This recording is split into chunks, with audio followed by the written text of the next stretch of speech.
Welcome back, it's Coach Pete. So in this session, I've identified a series of questions you really need to answer in a family business. And look, there's like 100 questions we need to answer.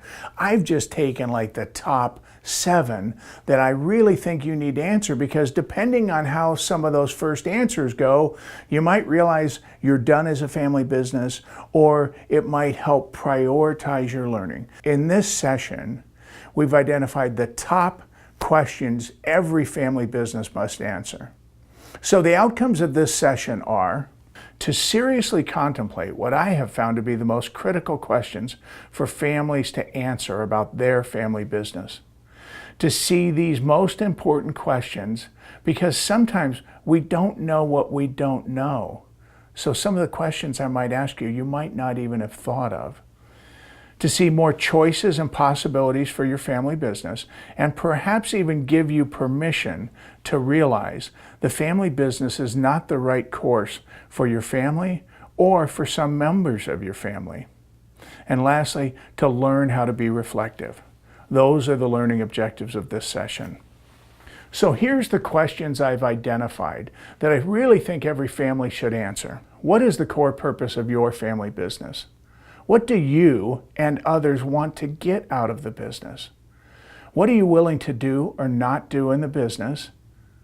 Who has the final authority in the matters of your family business? What are the top issues you need to address? How is succession going to happen? And is that an attainable goal? And is that the best goal for the business and the family? And lastly, what's going to happen to you and your family if you don't change the current course you're on? So let's dive into each of those questions first. First of all, what is the core purpose of your business? What is it? To make money, to express yourselves, to serve a need in the community, to be great stewards in the community? What is the core purpose of your business? You should think about that. Again, so often people get into activities. Their father did it, their father's father did it. All of that's great, but you should really stop and say, what is the purpose of our business now? Secondly, what are you and your family trying to get out of the business? So people have different things that they're trying to get out of the business. So what are you really trying to get out of the business? I know Dad, he's just doing it so he's got a place to go to get away from Mom. I'm kidding, you know I shouldn't be a smart aleck. What are you trying to get out of the business? Is it money?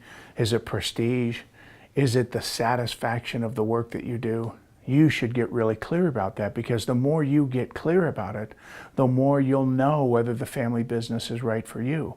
Additionally, what Dad, what Grandpa, what others are trying to get out of it might be different than what you're trying to get out of it. So the more you can look at that and understand that as a family, the sooner you're going to be able to find greater joy and purpose in your family business. What are you willing to do or not do in your family business? So you know what you want, but what are you willing to do and not do? Because family businesses require different things. They require different amounts of work, education, different styles and kinds of work. So once you identify what you want, then you have to also decide, am I willing to do this? So I work in retail jewelers. Here's what I want to get out of the family business, but am I willing to work 6 days a week down at the jewelry store? That sort of thing. What are you willing to do and not do? Other family businesses, we might ask the next generation to move to another city, another location. Are you willing to do that?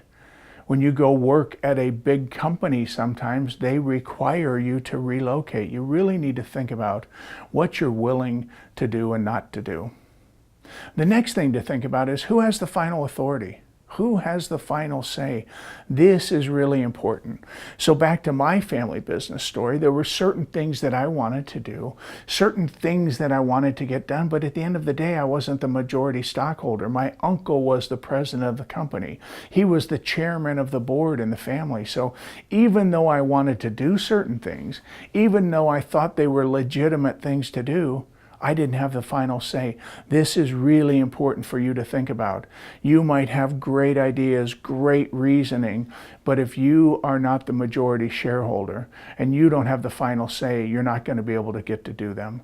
So think about who has the final say and be realistic with yourself about that. The next question you need to answer is, what are the top issues and how are we going to deal with them? So again, with some families I go work with, they've got like 50 issues. You really need to decide what are the top issues and how are we going to work on them.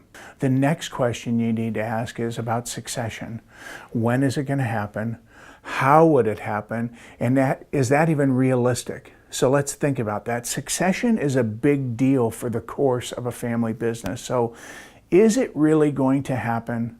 What needs to happen to make that happen? Do we have the right candidates?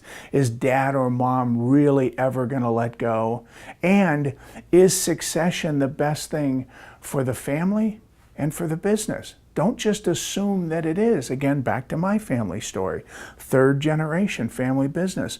There's lots of cousins in this next generation. Probably doesn't make sense. We all own a little bit of the company. I mean, for our family, it was time for the family business to be done and for us to go on as a family. So don't just assume that succession is the right answer.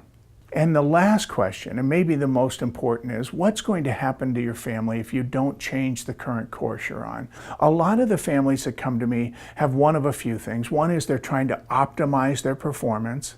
So for those families, if they don't optimize their performance, they're probably going to die a slow, competitive death. The others are really in a lot of turmoil. So if they're not going to change that or fix that, what's that turmoil going to cost the family, right? And so really think about what's going to happen if you don't change the course that you're on. These are the questions you really need to ponder. So I've got some reflection questions for you on this session. So when you think about these questions, which one do you think is most important for you and your family to answer first? And what's getting in the way of you answering that question? What would happen if you answered the question?